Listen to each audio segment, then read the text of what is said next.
Buonasera a tutti, benvenuti.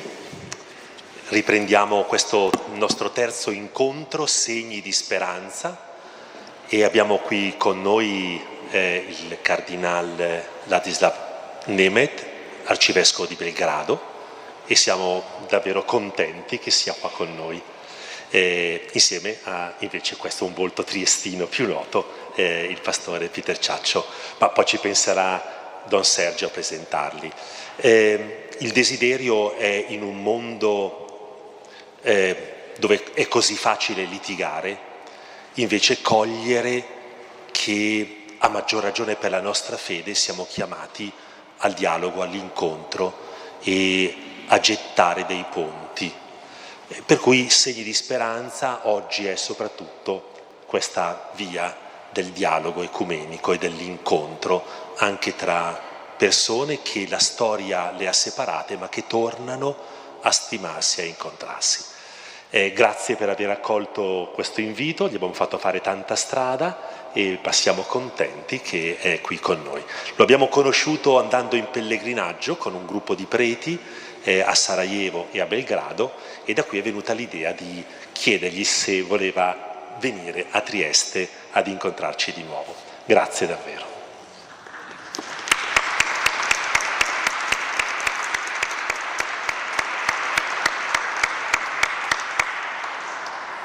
Buonasera, benvenute, benvenuti.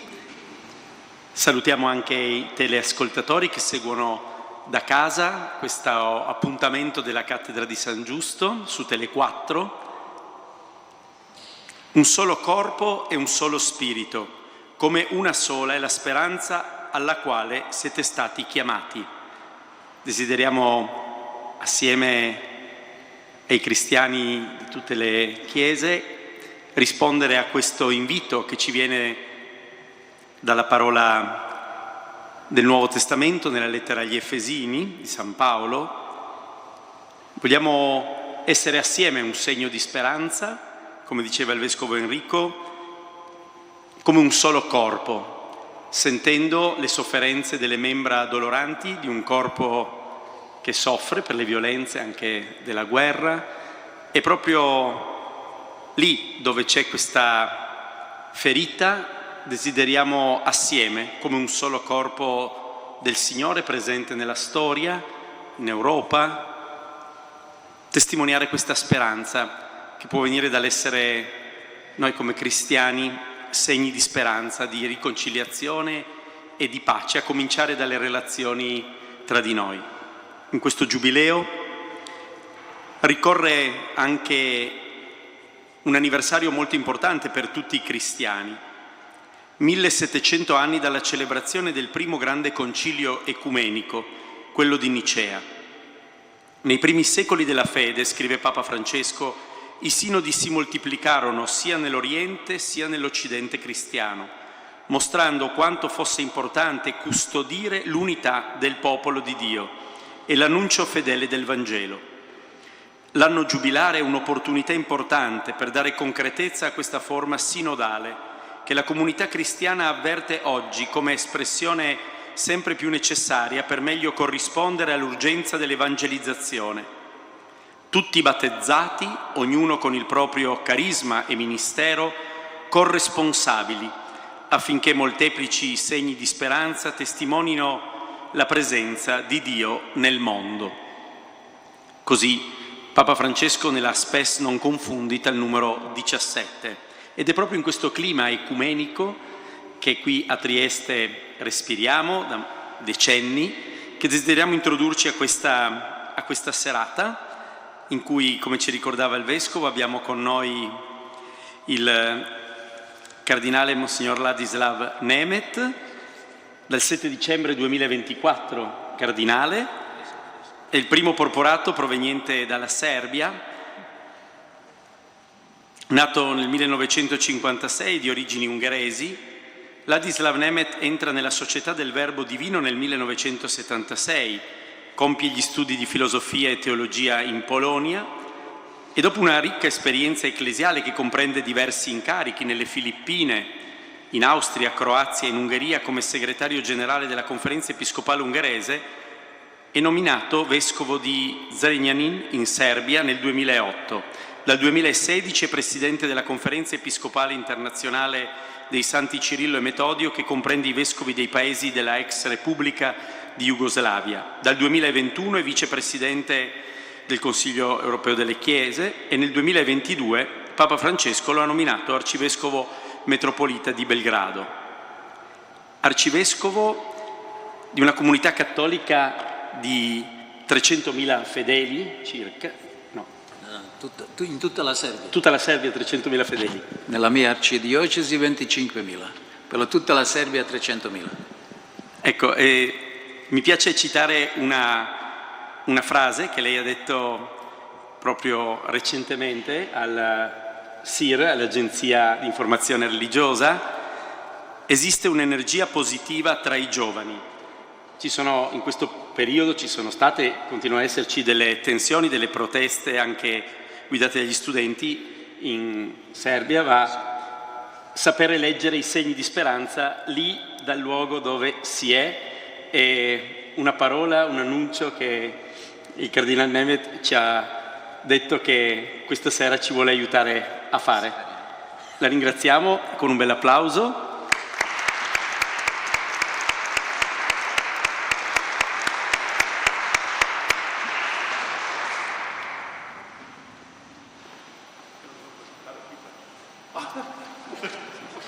Scusate. Come ha detto il Vescovo, non ce ne sarebbe bisogno perché Peter Ciaccio è un volto noto e amato qui a Trieste, però una parola la diciamo volentieri anche per presentare lui, come è giusto. Italo-irlandese, pastore delle chiese valdese e metodista di Trieste, dopo 9 anni passati a Palermo, ormai qui da parecchi anni, quanti sono? Sono 5 anni qui a Trieste, amico del gruppo dei pastori ecumenici, sempre presente per quanto possibile, insomma, ecco, nelle tutte le iniziative ecumeniche cittadine. Lui è laureato alla Facoltà Valdese di Teologia con una tesi sui modelli il Vangelo nei modelli del cinema di Ingmar Bergman e poi ha proseguito anche come cinefilo, ci accompagna sempre peraltro nelle letture cinematografiche qui a Trieste, è anche membro della commissione ecumenica del Festival del Cinema di Venezia, se non mi sbaglio, esatto, e poi è presente con vari testi, insomma, il Vangelo secondo Harry Potter, secondo i Beatles, secondo Star Wars, Bibbia e cinema con Andreas Kohn, ecco, autore prolifico quindi anche. Anche da parte mia come delegato ecumenico, quindi che più ho a che fare con te e con gli altri pastori, è un piacere che hai accettato di condividere questo momento e dare un afflato ecumenico a questa serata. Grazie.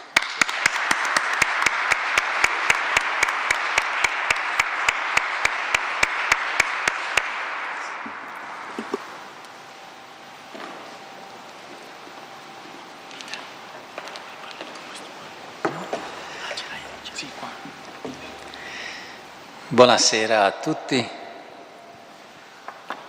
Come prima ringrazio ancora una volta per l'invito di poter parlare e condividere con voi alcuni segni di speranza nelle relazioni ecumeniche.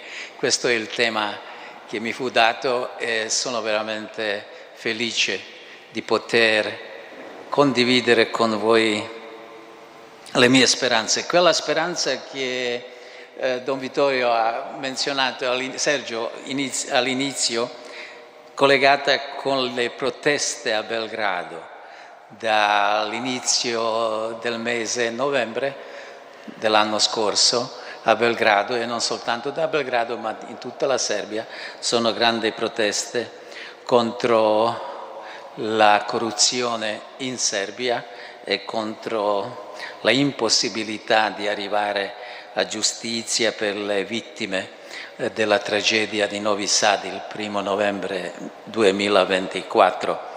E là, il 15 marzo, erano quasi 400.000 giovani sulle strade di Belgrado, e non soltanto giovani ma anche i genitori, quella generazione anche, e con Don Marco presente qua, e il mio segretario, Don Roberto, siamo andati anche noi per passeggiare, per vedere com'è il clima, diciamo, delle proteste, e là si sentiva una tranquillità, una pace incredibile e segni di gioia, cioè la fiducia nei giovani di poter cambiare il mondo. E da quel momento io prego perché rimanga questa fiducia, perché lo sappiamo, i giovani possono essere molto molto entusiastici, però dopo possono essere anche, può essere l'entusiasmo in qualche maniera rotto o perso durante la vita. È meglio di mantenere questo entusiasmo, questo segno di speranza per la Serbia, ma anche penso per tutto il mondo. Abbiamo bisogno degli esempi molto positivi. Vorrei cominciare con una citazione dal libro del Papa Francesco, apparso poche settimane fa, Spera, l'autobiografia, Mondadori 2024. La memoria è un presente che non finisce mai di passare, dice un poeta messicano. Sembra ieri e invece è domani.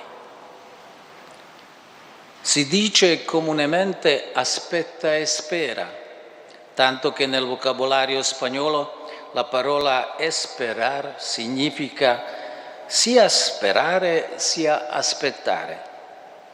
Ma la speranza è soprattutto la virtù del movimento e il motore del cambiamento. È la tensione che unisce memoria e utopia per costruire davvero i sogni che si aspettano. E se un segno si affievolisce, bisogna tornare a sognarlo di nuovo, in nuove forme, attingendo con speranza dalle braccia della memoria. Noi cristiani dobbiamo sapere che la speranza non illude e non delude. Tutto nasce per fiorire in eterna primavera. Alla fine diremo solo: non ricordo niente in cui non ci sei tu. Qui finisce la citazione. Tutta la storia di Israele, e comincio veramente lontanissimo, per capire cosa significa per noi cristiani la speranza. Tutta la storia di Israele si è collocata tra due eventi storici o finali: la creazione all'inizio e il compimento finale di tutte le promesse del Signore riguardo al proprio piano per la creazione dell'uomo. Cioè esiste un inizio e gli israeliti dicevano anche sarà un fine, diciamo, con il Signore. In questa relazione dell'inizio verso una fine futura visse il popolo ebraico. In questo contesto del tempo e spazio, il popolo eletto ha acquistato una propria ma particolare comprensione degli eventi storici. L'adempimento delle promesse del passato ci ha permesso di guardare indietro e determinare con certezza ciò che Dio ha promesso se Adamo, Eva o dopo il grande padre della nostra fede, Abramo, si è avverato. E dopo i profeti approfondirono ancora di più questa comprensione rettilinea del tempo, rettilinea, ma non solo all'indietro, cioè passando al passato, guardando cosa è successo, aprendo, ma anche in avanti, aprendo così vaste prospettive per il futuro. Cioè questi sono i profeti, diciamo anche nella lingua colloquiale, il profeta vede il futuro. I profeti hanno visto il passato e basando sul passato hanno intuito quello che Dio farà, sotto l'influsso dello Spirito Santo e non così da soli. E annunciando che questo mondo sarebbe cambiato in meglio, che Dio sarebbe entrato in questa storia e l'avrebbe cambiata. Una comprensione rettilinea nel tempo apre vasti spazi di futuro in cui, secondo la comprensione biblica, prevarrà la presenza e l'azione di Dio. Dio è nella storia. Nel nostro passato, anche personale, possiamo sempre scoprire momenti quando ho sentito io personalmente che Dio era con me. E questa esperienza è la base della mia fiducia in futuro, la speranza che Dio non delude. Quali segni vedo io oggi per il cammino ecumenico? Segno positivo erano le 2 sedute del 17° Sinodo ordinario dei Vescovi, tenuti nell'ottobre 2023 e ottobre 2024. Là erano presenti molte delegazioni ecumeniche. Sulla dimensione ecumenica del processo sinodale sulla sinodalità ha parlato il cardinale Koch, Kurt Koch, che è il prefetto, cioè il ministro per l'ecumenismo e per l'unità nella Chiesa Cattolica. Il 10 ottobre 24 disse così, e cito: «Uno degli aspetti più rilevanti di questo sinodo è la sua dimensione ecumenica. Come si legge nell'Instrumentum Laboris», e questo Instrumentum Laboris è il documento primario per lavorare, cui l'Assemblea Sinodale sta attualmente lavorando, tra i frutti più significativi del Sinodo 21-24 vi è l'intensità dello slancio e della promessa ecumenica che la contraddistingue.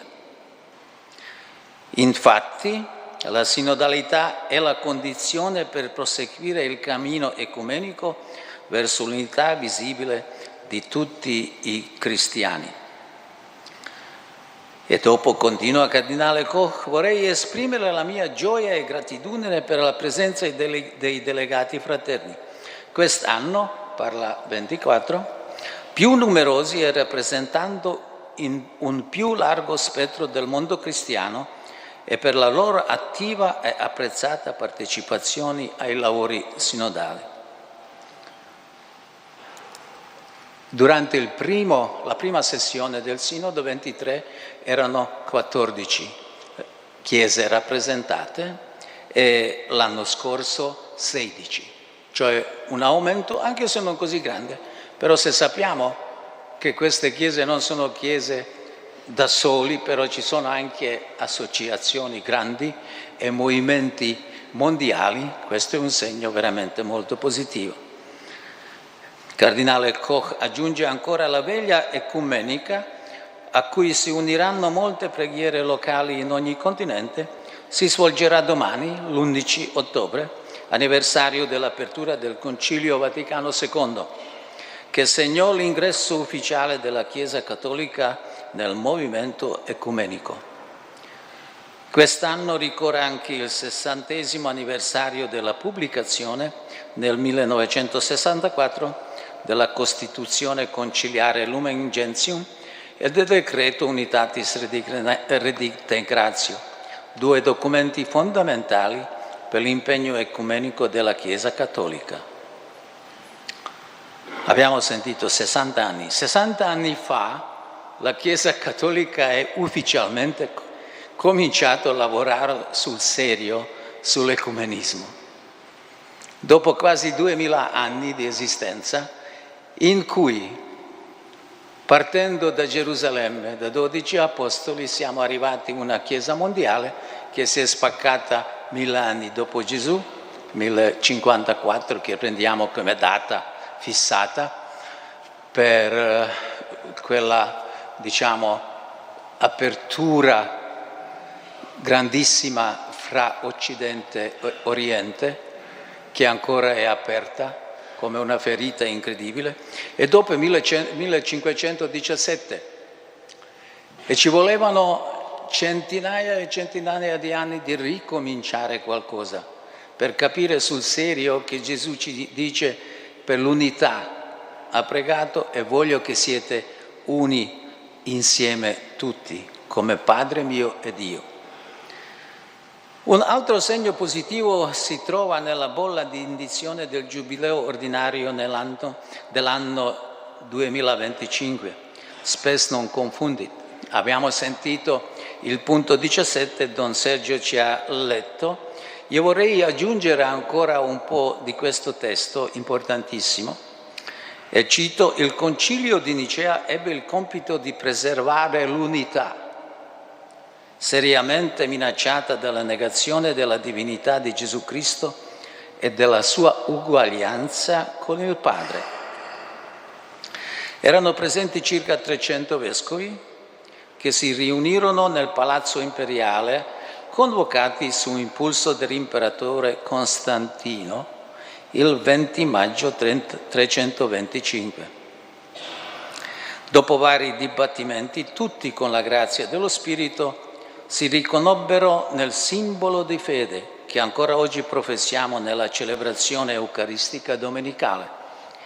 I padri conciliari vollero iniziare quel simbolo utilizzando per la prima volta l'espressione «noi crediamo», a testimonianza che in quel «noi» tutte le chiese si ritrovavano in comunione e tutti i cristiani professavano la medesima fede. E questo era il concilio più grande di unità dove erano presenti tutte le chiese. Purtroppo questo concilio e le decisioni del concilio hanno anche introdotto la prima possibilità di lasciare la comunità, l'unità della Chiesa cristiana, perché subito dopo 325 alcuni vescovi hanno lasciato la comunione con il vescovo di Roma o con gli altri vescovi che hanno professato la fede comune. È interessante vedere anche che ogni concilio ecumenico ha sempre portato con sé il pericolo del schisma, che alcuni vanno via. Anche il concilio così ecumenico come il Secondo Vaticano dopo ha prodotto una chiesa di Lefebvre che hanno lasciato la comunità, perché la gente che va a un sinodo vuole veramente perseverare l'unità, ma molte volte l'unità non si può mantenere perché c'è la debolezza umana, mancata umiltà di accettare che la voce dello Spirito parla attraverso persone che sono guidate con e sotto Pietro, cioè il Vescovo di Roma. Al Concilio di Nicea, e questo voglio aggiungere ancora come un momento, non soltanto prendendo le parole del Papa Francesco, si trattò anche della datazione della Pasqua. A tale riguardo vi sono ancora oggi posizioni differenti che impediscono di celebrare nello stesso giorno l'evento fondante della fede. Per una provvidenziale circostanza ciò avverrà proprio nell'anno 2025. Tutti i cristiani celebriamo lo stesso giorno, la domenica di Pasqua. Papa Francesco, lo sappiamo, ha ripetutamente proposto di cercare e trovare una data comune. E quello che è importantissimo, la posizione della Santa Sede, della Chiesa Cattolica, cominciando dal Secondo Concilio Vaticano, si è cambiato radicalmente. Papa Paolo VI ha parlato sulla possibilità di trattare su una data comune, però non ha menzionato nessuna condizione chiara. Dopo Papa Giovanni Paolo II ha confermato, però ha detto che dobbiamo metterci insieme e studiare. Papa Francesco dice: io accetto ecco, data, grazie, il mio italiano si deve ancora un po' migliorare, ad ogni caso ha detto io accetterò qualsiasi data se voi fate una data comune. Senz'altro che in questo momento storico dove abbiamo ancora questa guerra in Ucraina, dove la Chiesa ortodossa russa è molto anche coinvolta, è difficilissimo trovare una data comune, però senza la posizione della Santa Sede e del Papa è più che positiva, in senso accetteremo tutto quello che fate.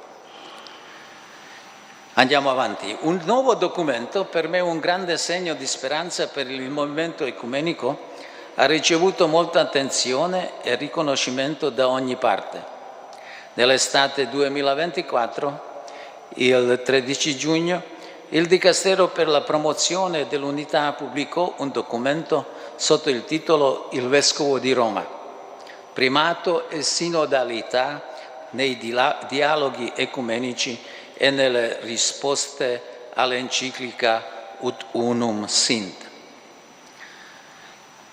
Il concetto di primato del Vescovo di Roma nel documento ha cambiato l'approccio a questo tema, per un spostamento dell'attenzione verso un primato dell'amore e del servizio, amore e servizio, piuttosto che un primato dell'autorità e del potere giudiziario. Questo cambiamento riflette una visione modernizzata ed ecumenicamente orientata, che si caratterizza in particolare per i seguenti aspetti.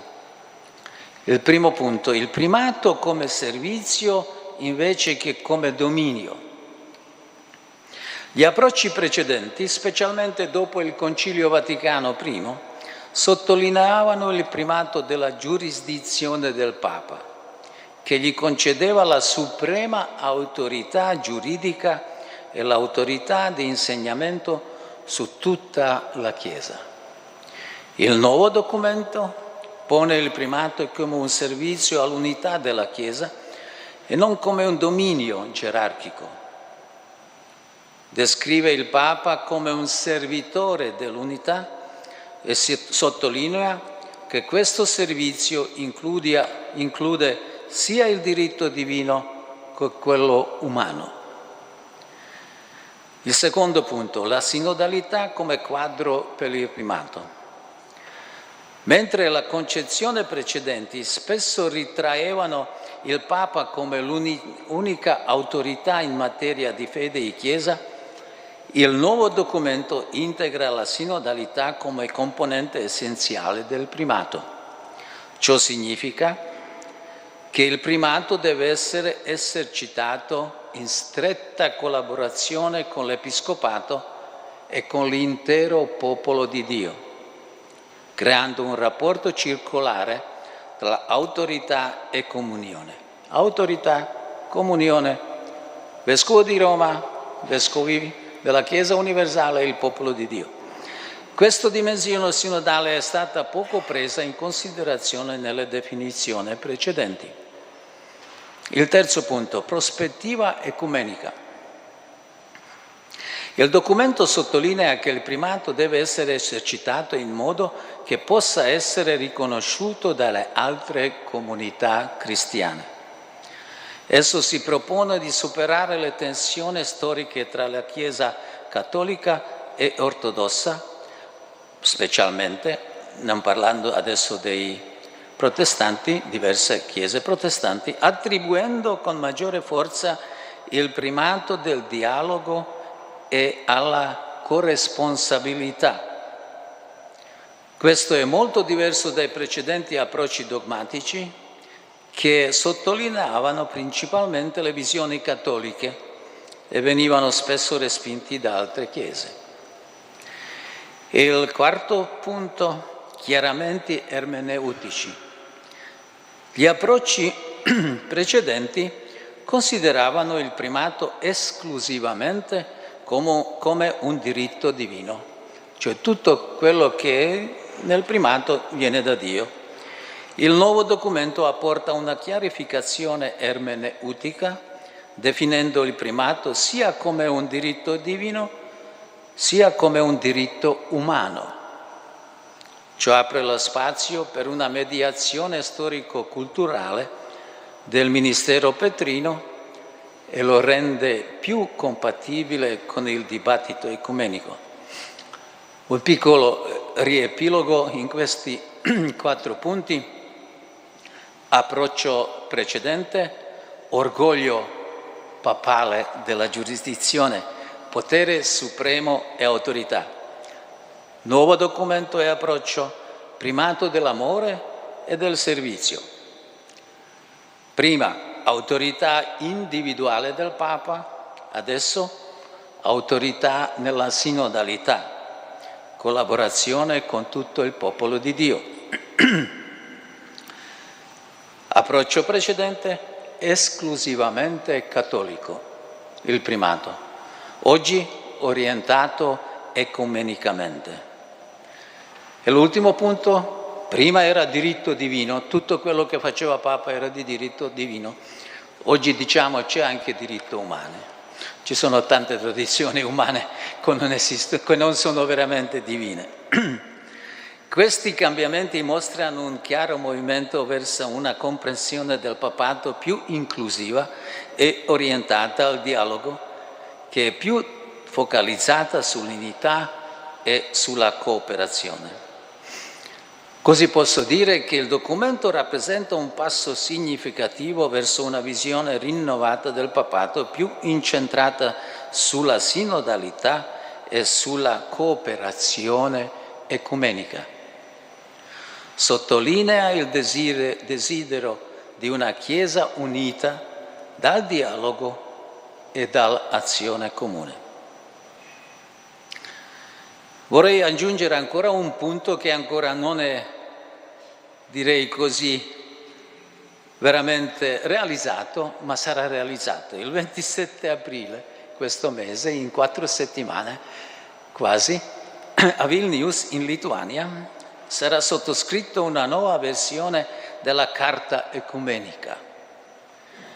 Il testo aggiornato della Carta Ecumenica si differenzia dal testo originale che fu firmato nel 2001 in diversi punti essenziali che riflettono i cambiamenti in Europa e nelle chiese dal 2001 e mirano ad approfondire ed allargare la cooperazione ecumenica. Presentando brevemente alcuni punti di questo nuovo documento, nuovi capitoli.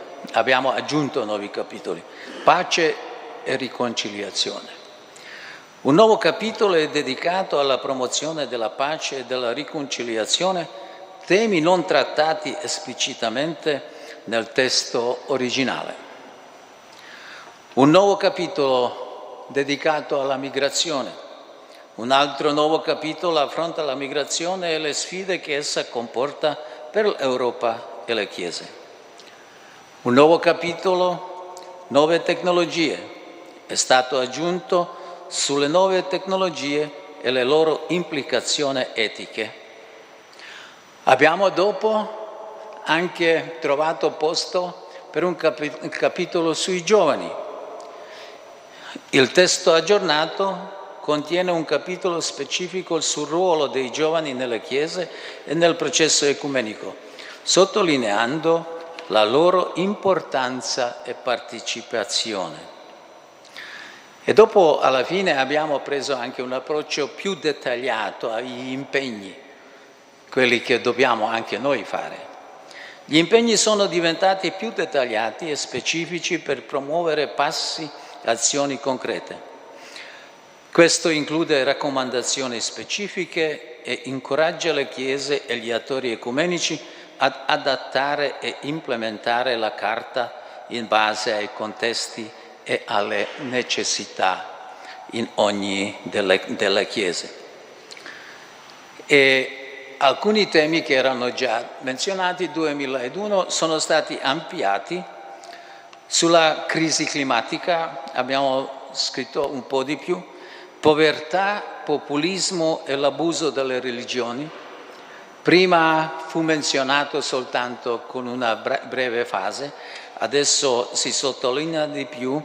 Questi temi sono diventati ancora più presenti anche in Europa. La povertà, il populismo, l'abuso delle religioni da parte dei politici e persone di influsso.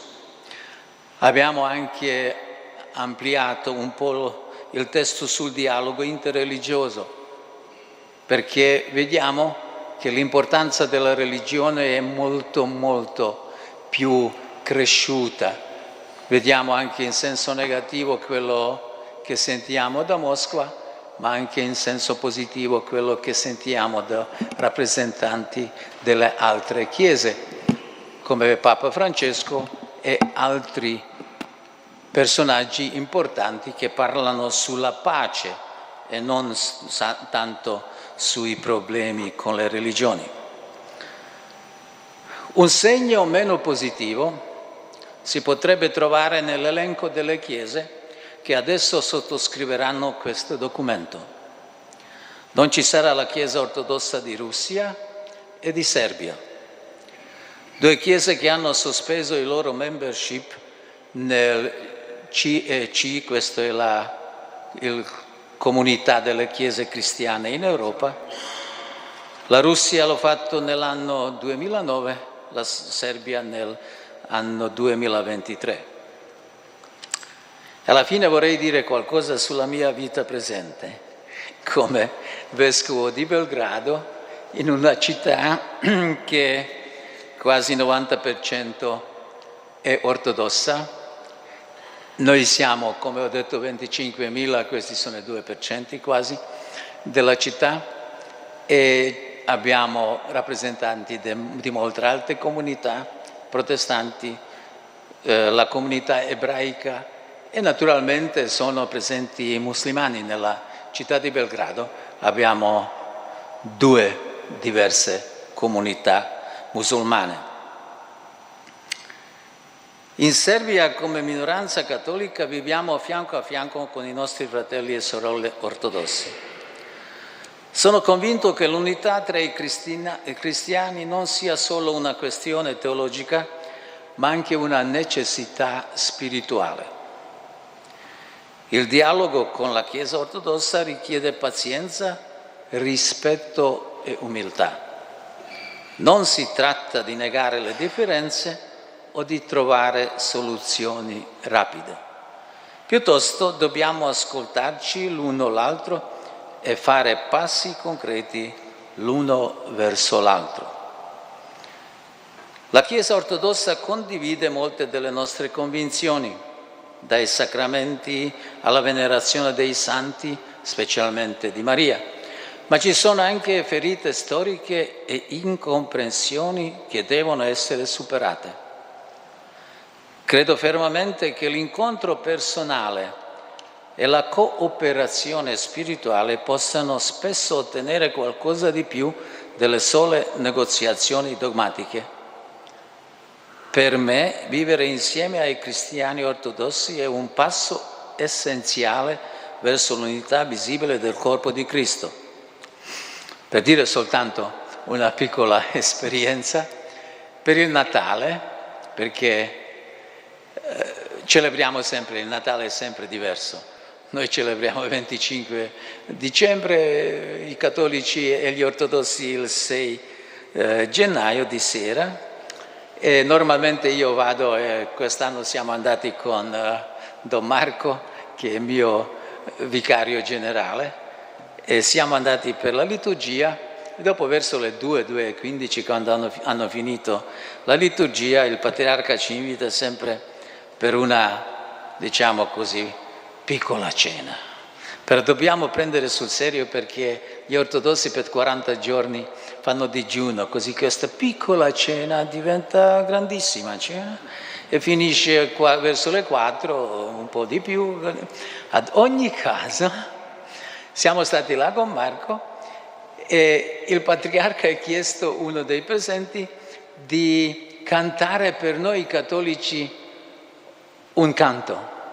E lui ha cantato per noi con una signora che canta nell'Opera di Belgrado insieme O Sole Mio, ai nostri fratelli cattolici, così, ai nostri fratelli cattolici, che è una cosa incredibile. Noi non preghiamo insieme, questo è escluso, cioè non preghiamo con gli ortodossi, insieme siamo presenti per le diverse feste e liturgie, ma non preghiamo insieme, ma hanno cantato per noi. Eravamo in 2 noi cattolici e ci hanno per centinaia degli ospiti, tutti dopo la grande festa di Natale. E alla fine il patriarca ha anche convinto me di cantare e ha detto canta qualcosa in ungherese, così io ho cantato in ungherese durante la notte di Natale fra tutti gli ortodossi. È una cosa incredibile che per me è più importante che 2 giorni parlare sul filioque, perché là non ci capiremo mai. Ad ogni caso o facciamo, io dico così come Papa Francesco, dobbiamo prendere fuori noi cattolici quel filioque, perché non ci serve a niente.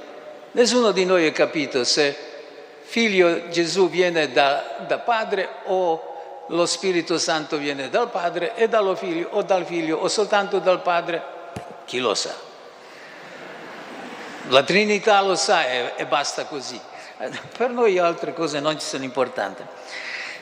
Vedo molte opportunità per questa convivenza, dico. Le nostre chiese affrontano sfide simili, la secolarizzazione, il sostegno ai migranti e ai bisognosi, la crisi climatica, le divisioni e l'odio diffusi nelle nostre società. Affrontando insieme questi compiti possiamo non solo rafforzare la nostra unità dei cristiani, ma anche dare una potente testimonianza al mondo. E questo anche sperimentato l'anno scorso. Il 22 novembre la Chiesa ortodossa serba ha creato una nuova sede vescovile a Londra per tutta la Gran Bretagna e Irlanda. E il nuovo vescovo è un grande amico mio, diciamo così, e lui è stato anche per il Sinodo a Roma. E lui mi ha invitato di andare a Londra per l'ingresso suo in coronazione e prendere il possesso. E sono andato veramente, era una festa bellissima. E di nuovo il patriarca era naturalmente presente. Il patriarca e questo amico mio Nestorie, vescovo, mi hanno invitato anche di indirizzare, fare un piccolo, come si dice, di salutare la gente nella cattedrale ortodossa a Londra, come cattolico. Cioè questi sono i segni veri di speranza, dove si vive insieme e dove possiamo trovare parole comuni e trovare il Dio comune che ci ama. E questo è importantissimo. Penso che qui sia la vera strada di fare piccoli passi e piccoli segni di speranza. Per me è particolarmente importante che ci consideriamo partner, non concorrenti, senza proselitismo. Ogni Chiesa porta in tavola i propri doni e i propri punti di forza. La Chiesa cattolica può imparare dalla profonda spiritualità e dalle ricche tradizioni liturgiche dell'ortodossia. Allo stesso tempo noi possiamo condividere le nostre esperienze in settori come l'insegnamento sociale, che è da noi molto forte, dei cattolici, e l'educazione, attraverso la rete delle scuole, università, tutto quello che facciamo in tutto il mondo. Credo fermamente che il dialogo tra la Chiesa cattolica e quella ortodossa, e vorrei chiedere scusa al nostro fratello qua, io parlo più sugli ortodossi perché vivo con loro, sia una chiave per l'unità del cristianesimo. Questa unità non si realizza attraverso l'uniformità, ma attraverso la comunione nella fede e nella carità. Se ci lasciamo guidare dallo Spirito Santo e abbiamo il coraggio di costruire ponti, possiamo testimoniare Cristo risorto insieme, in Serbia, a Trieste, in Europa e tutto il mondo. Grazie per l'attenzione.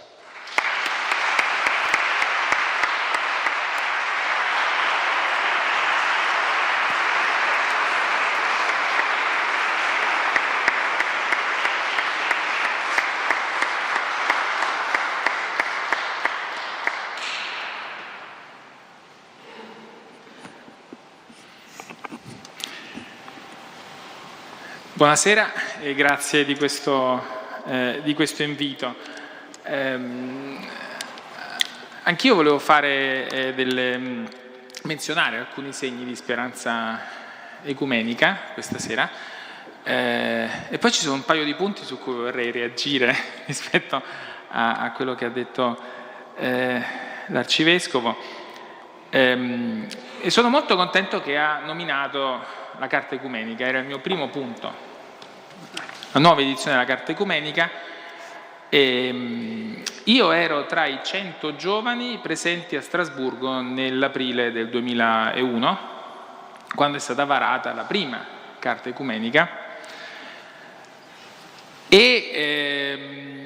Ora io spero che basti inserire un paragrafo sui giovani, perché all'epoca ci fu come si dice, un gasare i giovani, proprio. Vai, siete voi, no?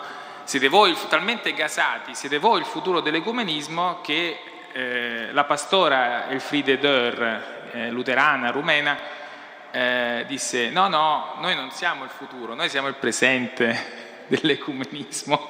Ecco, c'era questa situazione, e voi sarete gli ambasciatori della Carta Ecumenica. Poi io sono tornato a casa e in 24 anni ho fatto 2 conferenze su Carta Ecumenica, cioè non mi hanno più chiesto niente. E allora questo è importante, perché io conoscevo molti di quei giovani all'epoca, e quando i giovani sono coinvolti e poi dopo ti dimentichi che li hai coinvolti, molti di quelli che conosco si sono un po' persi, perché hanno detto ma allora la Chiesa non è seria. E ovviamente io conoscevo i protestanti, ecco, dunque e dunque è molto importante questo documento, anche se mi dispiace appunto che mancano queste 2 chiese importanti, importantissime, la Chiesa ortodossa russa e la Chiesa ortodossa di Serbia, che invece erano presenti nel 2001. Ma non è un nuovo documento, è un documento integrato. Ecco, ci sono delle cose in più, alcune cose sono scritte meglio, ma sostanzialmente è lo stesso documento, ecco, per cui spero che nel prossimo futuro potranno sottoscriverlo. Io sono pastore, e questa è una cosa che mette sempre un po' in difficoltà chi mi presenta, ma non Don Valerio, che è preparatissimo. Sono pastore delle chiese valdesi e metodiste, e qui sono pastore di una chiesa che non è una chiesa, ma sono 2 chiese che si trovano insieme, si riuniscono insieme, fanno il culto insieme, hanno un solo pastore, 2 consigli di chiesa, e sono la chiesa valdese e la chiesa metodista di Trieste. Da dove nasce questa cosa strana? Quest'anno sono anche i 50 anni del patto di integrazione tra le chiese valdesi e metodiste, che è uno dei, nel nostro piccolo, perché parliamo veramente di poche persone, ecco, è uno dei documenti ecumenici, una delle proposte di unità visibile della Chiesa più interessanti al mondo. Cioè, vengono spesso, a Roma si dice ci vengono dai paesi, no? Ecco, vengono da fuori, dal Sud America, da altri posti, ci dicono ma voi come avete fatto? Ci spiegate questo patto di integrazione? Per cui l'identità denominazionale valdese, dunque presbiteriana, riformata, calvinista e metodista, resta nella persona e nella comunità locale. Io sono stato consacrato pastore metodista, ma allo stesso tempo sono pastore delle chiese valdesi. E questo è un sistema che sta funzionando, cioè noi siamo una sola Chiesa, formalmente, un solo sinodo, un solo governo della Chiesa, un solo corpo pastorale. E questo è un segno secondo me è un segno di speranza, cioè è possibile, non è l'unico, ecco, ci sono diverse situazioni, soprattutto in ambito protestante, ecco, dove questo avviene un po' perché il protestantesimo lo permette nella sua ecclesiologia di fare questo, ed è una cosa di cui sono grato al Signore. Una piccola annotazione locale, ancora resto sul locale, non tutti sanno che la Chiesa metodista dove si riunivano la Chiesa Valdese e la Chiesa Metodista di Trieste è in questo momento in ristrutturazione. Abbiamo scoperto che c'era un tetto che incombeva su di noi, poi certo se usi la Chiesa un'ora a settimana la possibilità che ti caschi in testa è molto remota, ecco. Però siamo stati ospitati, siamo ospiti tuttora della Chiesa Avventista. È un'ospitalità bellissima, ma non è soltanto una questione di quanto sono brave persone, quanto sono bravi fratelli. Loro possono ospitarci perché loro non hanno la domenica, ma hanno il sabato. Cioè è la loro differenza, è la loro specificità che permette che noi abbiamo il culto. E questo è fantastico. Idealmente dovremmo stare a disputare se ho ragione io o hai ragione tu. Lo Shabbat cristiano è il sabato o è la domenica? No? Ecco. Se loro non avessero avuto questa convinzione rispettabilissima del sabato, noi saremmo stati nei guai. Questa è una cosa che ho anche raccontato alla delegazione di sacerdoti che è venuta hanno fatto la riunione dei responsabili dell'ecumenismo in Italia, sono venuti, io ho detto, vedete, cioè, se sei ecumenico vuol dire anche vedere che la differenza dell'altro ti sostiene e forse la tua differenza sostiene l'altro. Ecco, questo è un dato importante. Altro segno di speranza, la visita del Papa alla Chiesa Valdese di Torino, ormai 10 anni fa, una delle prime cose che ha fatto, e d'altra parte lui è di origine piemontese, anche se in Piemonte non conta che cioè, o sei delle montagne o sei della bassa. Ecco, e lui viene dalla bassa, ecco, non viene dalle valli, dove invece sono i valdesi. Comunque c'è stato questo evento questo evento storico, e ora molti si sono soffermati sul fatto che il Papa abbia chiesto perdono per le persecuzioni, eccetera, che sicuramente è una cosa molto importante, ma sono altre cose. C'è un'altra cosa che a me ha colpito molto di quell'incontro, perché ecco, noi preghiamo per la salute del Papa in questo momento, e un aspetto che mi dispiace di questa condizione di salute del Papa è che lui è una persona con un grande senso del teatro, e posso dirlo, è chiaro che non è denigratorio perché mi sono laureato su Bergman, ecco, no? Cioè per me è importante, questa cosa è molto importante, il senso della teatralità, che è il senso del tempo, il senso dell'azione, di quello che fai, di come viene recepito, di come gli altri ti guardano. A un certo punto il Papa si trova con questa cerimonia diplomaticamente segnata nei dettagli, lui fa un fuoriprogramma. Il moderatore, dunque il vertice, la persona vertice della Chiesa Valdese, gli regala una Bibbia enorme, una copia anastatica della traduzione in italiano di Giovanni Diodati del 1611, quella che secondo i linguisti sarebbe diventata la base della lingua italiana se fosse stato possibile diffonderla in Italia, come la Bibbia di Trubar lo è stato per lo sloveno, come la Bibbia di Lutero lo è stato per la Germania, la Bibbia, la King James per l'inglese. E allora quando dà questa Bibbia, il Papa la prende e dice: posso fare una cosa molto cattolica? E lì, poi io conosco il moderatore dell'epoca, Eugenio Bernardini, su Fuori Programma vedo la goccia di sudore, o la sento, anche se non si vede la sento, diciamo che prego, faccia. E lui prende e bacia questa Bibbia, no? Teatralità, eccetera. A parte sì, dal punto di vista teatrale era molto importante, ma io sono stato pastore anche in una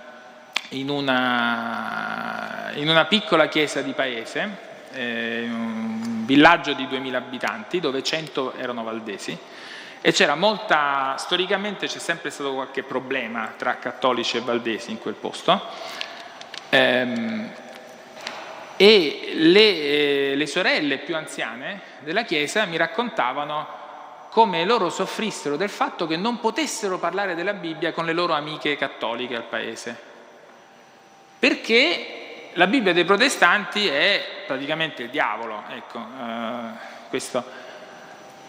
Allora, vi rendete conto quanto è importante questo gesto? Quanto è importante? Perché non è solo per il momento, per gli spettatori, per me che mi sono divertito a vederlo e a vedere il moderatore un po' in imbarazzo, mi divertiva anche questa cosa.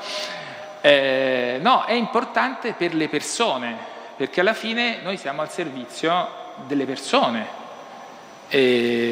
Questo gesto è stato un gesto liberatorio, divertente e liberatorio, e questo secondo me è stato molto importante. E poi l'evento di questa sera, ecco, io sono onorato di essere qui. Questo è un segno di speranza, ecco, l'essere non mi avete chiesto ma tu che cosa dirai, no? Ecco, non c'è nessuna prevenzione,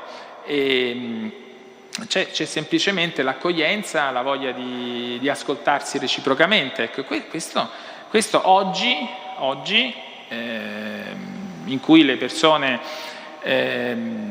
cioè non è vero che le persone non vogliono ascoltarsi, ma è quello che viene raccontato loro. Oggi c'è una radicalizzazione molto forte su qualunque tema, e allora questo è molto importante. Quello che le chiese hanno imparato a fare in questi anni, in questi decenni, è quello di vivere in pace tra loro. E questo, appunto, vi raccontavo delle sorelle più anziane della Chiesa, no? Dunque delle persone, scusate questo aggettivo brutto, delle persone comuni, come se noi non fossimo comuni, no? Ecco, delle persone comuni. Questo vivere in pace tra le Chiese significa che si crea un humus su cui si costruisce la pace, si crea un terreno alla base, non per la base, quella è un'altra parola, ma alla base, dove tu vai a costruire, stai costruendo la pace. Non è detto che la pace venga, ma intanto tu la stai costruendo piano piano, ed è difficile, non ci soddisfa, no? Quando vi dicono fate la differenziata, no? Mettete l'organico, no? Poi quell'organico diventerà humus, prima che l'immondizia, la banana, ecco, la buccia di banana, diventa la terra per un albero, passa un sacco di tempo, noi non la vediamo quella cosa, e infatti c'è chi si stufa e non la fa, dice no, ma io butto tutto insieme perché che vuol dire questa cosa, no? Invece è importante costruire un humus di pace. Noi oggi siamo molto turbati ovviamente da quello che succede in giro per il mondo, ma forse dovremmo, senza senza anestetizzarci, senza pensare che non sono cose gravi, noi dovremmo riflettere su quante benedizioni noi viviamo oggi. E questo è cioè io ho l'osservatorio privilegiato di parlare con persone di tutte le età. Questa è forse la cosa più bella, una delle cose più belle di essere pastore, di fare il pastore, è che tu parli con tutti, qualunque estrazione sociale, qualunque età, eccetera. E quello che ogni tanto escono delle storie terribili dalle persone più anziane, di che cosa hanno vissuto nell'infanzia, di che cosa hanno visto. E questa è una città dove sono successe delle cose terribili nel passato, terribili. E noi non ci rendiamo conto delle benedizioni che viviamo oggi. E il fatto che oggi, quando succede un fatto di violenza, quando c'è un'espressione razzista, denigratoria nei confronti di qualcuno dice: ah, però non va bene. Cioè, la reazione normale oggi è dire: poi questo non previene che ci sia la cosa negativa, ma vuol dire che questo humus qualcosa ha fatto, qualcosa sta costruendo, e questo è importante. Forse il problema è che le nostre chiese, cioè noi costruiamo questo humus, ha una rilevanza nella vita di chi partecipa alla vita delle chiese, ma non vediamo questa rilevanza nel mondo di fuori dalle chiese, che in Europa è maggioritario. Ecco. L'Europa è secolarizzata, la maggior parte delle persone in Europa non viene in chiesa, non partecipa alla vita della chiesa, e se noi stiamo in pace, alla maggior parte della gente non è che non interessa, non viene neanche a saperlo.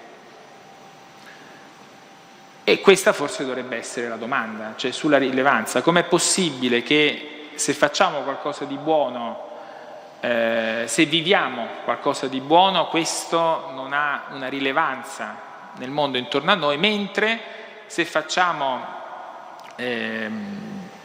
come purtroppo sta facendo la Chiesa ortodossa russa, ecco, in questo momento, perché non è così netta la cosa, ecco, no? Però diciamo al suo vertice c'è questo chiaro, no? Allora, se invece fai qualcos'altro, lavori al fianco di situazioni radicalizzate, violente, aggressive, allora vedi come ti ascoltano. Il Papa dice: facciamo la pace. Ah, vabbè, è normale che vuoi che dica? No, non c'è nessuna conseguenza, non c'è nessun ascolto, nonostante sia una delle figure spirituali principali al mondo. Ecco, non c'è.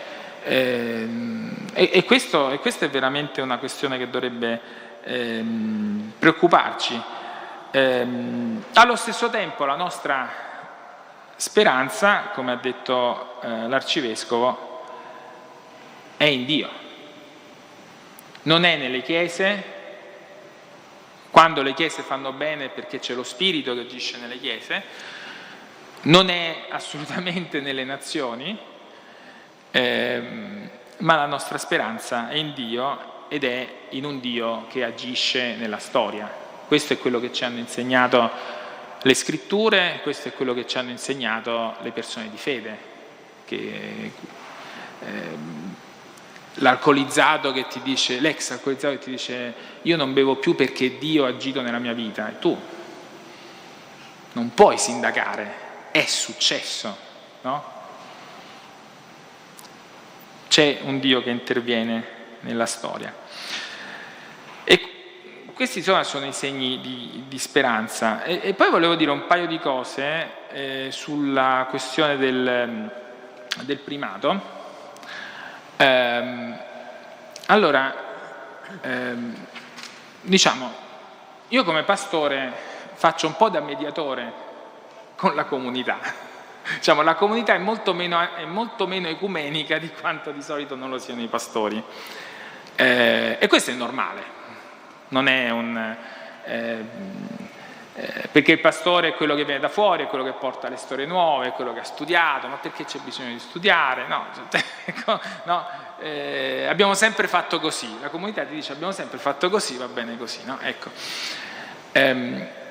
E ogni volta che insomma, sento qualche mormorio, ecco, all'interno delle comunità dove sono stato pastore, io dico però mettetevi nei panni dei fratelli e delle sorelle cattoliche, rendetevi conto, sì, non ti sono venuti incontro fino alla fine, non sono diventati protestanti, ecco, no?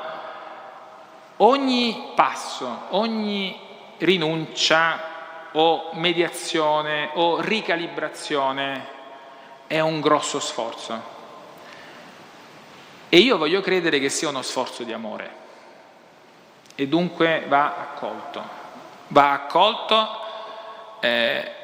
poi possiamo sempre non essere d'accordo, ecco, questo non vuol dire, però va accolto, va riconosciuto questo gesto di amore. Io penso, ad esempio, noi abbiamo un accordo con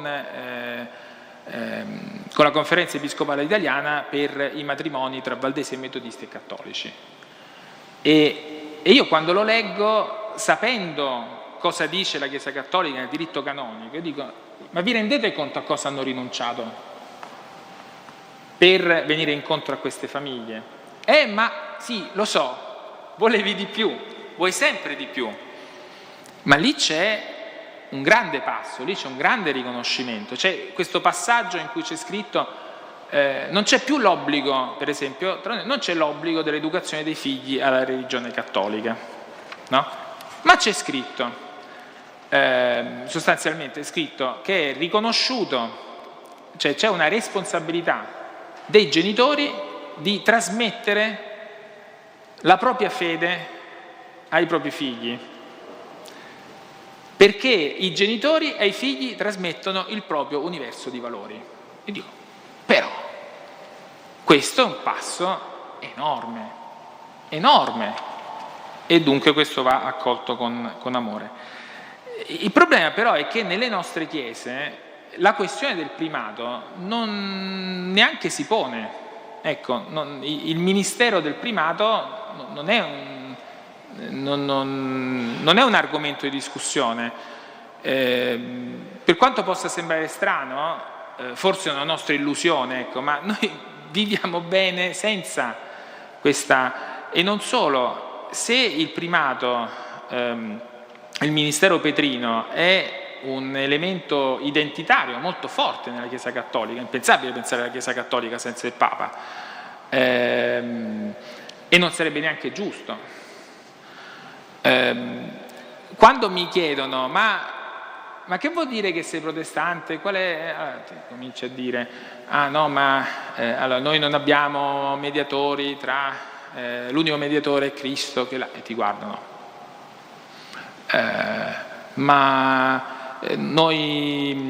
io sono un pastore, però io ho una famiglia, eccetera.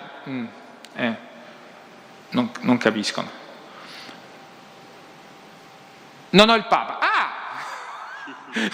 Cioè è la bandiera, cioè, io la dico all'ultimo perché per me sono molto più importanti tutte le altre cose, no? Però è una cosa che alla fine insomma caratterizza anche la nostra identità, e dunque secondo me queste due esigenze vanno accolte fraternamente, ecco. Da una parte sembra impossibile, no? La necessità di un ministero petrino, dall'altra la non necessità, anzi il sospetto che è meglio che non stiamo bene così, no? Ecco, queste due cose vanno accolte, ed è forse nell'accoglienza il vero punto di incontro, ecco, di queste due diciamo esigenze, tradizioni. E poi un'ultima cosa volevo dire è giusto, non bisogna fare proselitismo, nel senso che non bisogna andare con la canna da pesca o peggio con la rete a strascico nella comunità dell'altro. No, non bisogna andare a fare propaganda. Mi hanno raccontato una volta di situazioni dove mancava, diciamo, un pastore di una chiesa protestante storica, ecco, ma c'era invece un pastore di una chiesa, diciamo, evangelica più nuova, ecco, e di solito più aggressiva, no? E mi diceva: ma questo è venuto in chiesa, mi diceva il prete, no, ma questo è venuto in chiesa, voleva portarsi via no, voleva portarsi via i miei, no. Ecco, questo chiaramente no. Però secondo me, questa già l'ho detta in un'altra occasione, dovremmo fare un passo verso la mobilità dei membri di chiesa. In che senso? Nel senso che se io mi accorgo che un giovane della mia chiesa, la sua fede non è proprio coincidente con la mia, non è proprio protestante, se vedo che ha una spiritualità più mistica, se vedo che magari, per quanto io faccia il protestante, sviluppa una devozione mariana, io la devo portare dal prete, perché l'alternativa è che quello esce dalla Chiesa. Noi, per mantenere le nostre chiese, perché è difficile, poi vai a spiegare ai genitori: ma come, tu l'hai portato dal prete? Io l'ho portato da te per farne un protestante e tu l'hai portato... È difficile, no? Però questo significa capire che, e questo sarebbe un segno di unità visibile, sarebbe capire, guardate che a Gesù ci arrivano anche dalla parrocchia cattolica, e ci credo talmente tanto che ti ho affidato un mio giovane che ho visto che il suo cuore batteva da quelle parti. E questo non è andare con la canna da pesca, questo è la vera condivisione finalizzata appunto a evitare che non trovandosi bene vada da un'altra parte fuori, che possa secolarizzarsi del tutto, quando invece tu vedevi che c'era una fiammella di fede.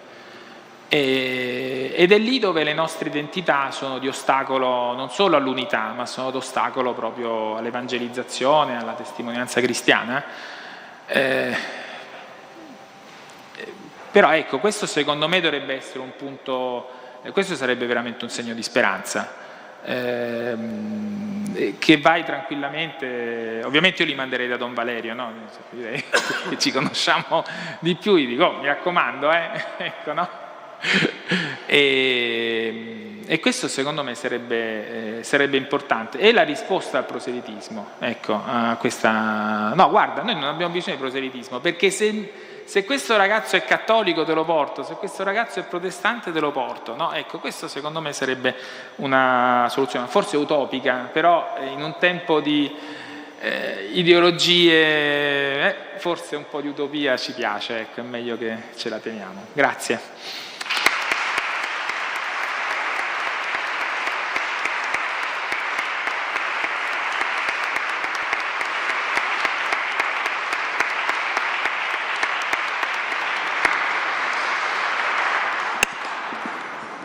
Grazie a Sua Eminenza Cardinale Ladislav Nemet, grazie al Pastore, Dottor Peter Ciaccio, per averci accompagnati nella lettura di questi segni di speranza concreta, che vengono certamente da una lettura della storia personale, generale, in chiave di speranza, per vedere come in forza di una fede cristiana comune possiamo affrontare assieme le sfide che ci stanno di fronte, e come i rapporti tra le chiese, nell'intreccio delle sfide anche dolorose che ci vedono tutti coinvolti, possano diventare costruzione di dar vita a un humus per costruire la pace tra i popoli dove le nostre chiese vivono, abitano e che sono anche percorsi da tante violenze, da tante sfide dolorose. Ci sono segni di speranza dove possiamo trovare parole comuni e il Dio comune che ci ama. Ecco, penso che questo, ricordando che anche se siamo turbati per quello che succede, viviamo tante benedizioni, perché la nostra vera speranza è in un Dio che agisce nella storia e si può costruire pace e mettere segni di speranza con dei gesti molto concreti di ospitalità, come quello raccontato.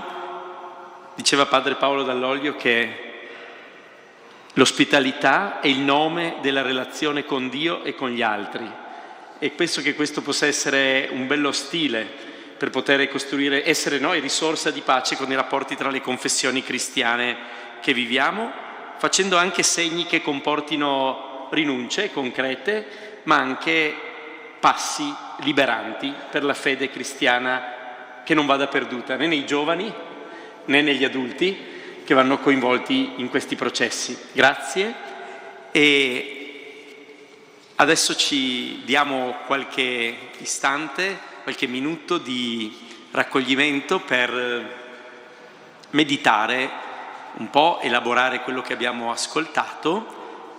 Saremo accompagnati all'organo la maestra Giulia Sudrio, a cui facciamo un applauso.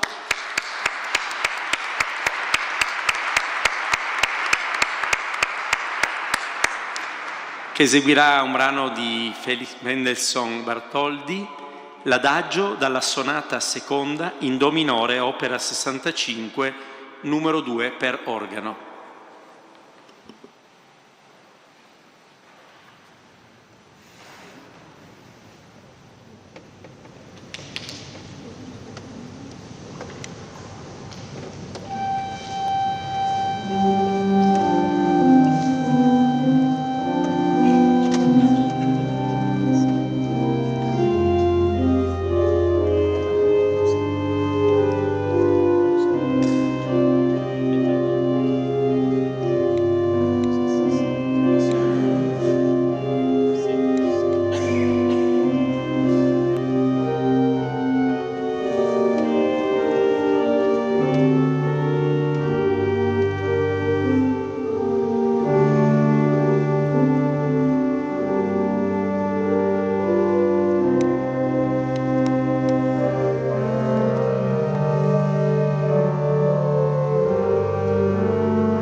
Grazie davvero per tutti gli spunti di riflessione che ci avete dato. Anche se l'ho già raccontato, a me piace dire che ci troviamo in questa cattedrale che non è nata così. E mi piace quando nel 1304 è venuto qua vescovo Rodolfo Pedrazzani, la cattedrale era soltanto Santa Maria questa navata. E poi c'era il sacello di San Giusto. Lui veniva da Cremona, dove c'era una grande cattedrale, e qui c'era una piccola cattedrale. E allunga il sacello di San Giusto e poi si fa questa grande navata centrale. Se vedete non c'è nulla di simmetrico perché non è stata pensata così. Come vedete le colonne non sono appaiate. Qui c'è un enorme arco che non c'è da questa parte, qui c'è una cupola che non c'è da questa parte. Se contate le colonne non riuscite a raccapezzarvi perché sono totalmente diverse. Queste sono più basse, queste sono più alte. Si è andato a cercare nel foro romano ciò che di solido c'era e precedeva, per poi, addirittura c'è il tempio che è stato integrato nelle mura del campanile, e c'è un'armonia di bellezza in queste diversità.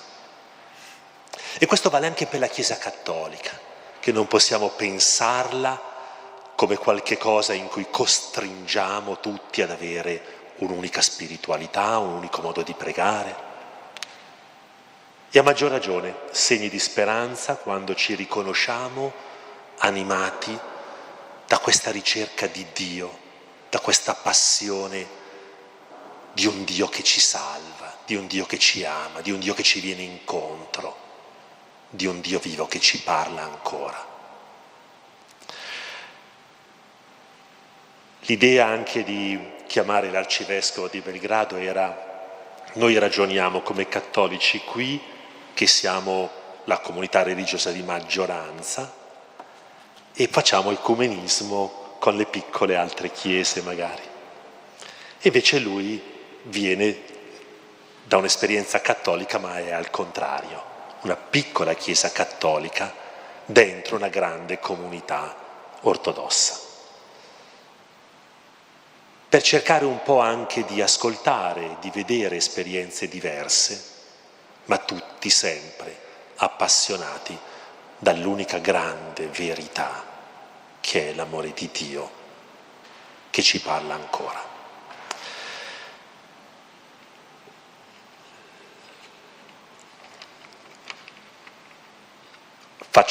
Dico ora la preghiera del Giubileo, ma poi ci sarà una piccola consegna di un piccolo dono per i nostri ospiti. Padre che sei nei cieli, la fede che ci hai donato nel tuo Figlio Gesù Cristo, nostro fratello, e la fiamma di carità effusa nei nostri cuori dallo Spirito Santo, ridestino in noi la beata speranza per l'avvento del tuo regno. La tua grazia ci trasformi in coltivatori operosi dei semi evangelici che lievitino l'umanità e il cosmo nell'attesa fiduciosa dei cieli nuovi e della terra nuova, quando vinte le potenze del male si manifesterà per sempre la tua gloria. La grazia del Giubileo ravvivi in noi pellegrini di speranza l'anelito verso i beni celesti e riversi sul mondo intero la gioia e la pace del nostro Redentore. A te, Dio benedetto in eterno, sia lode e gloria nei secoli. Amen. E chiedo che sia Sua Eminenza a darci la benedizione a tutti.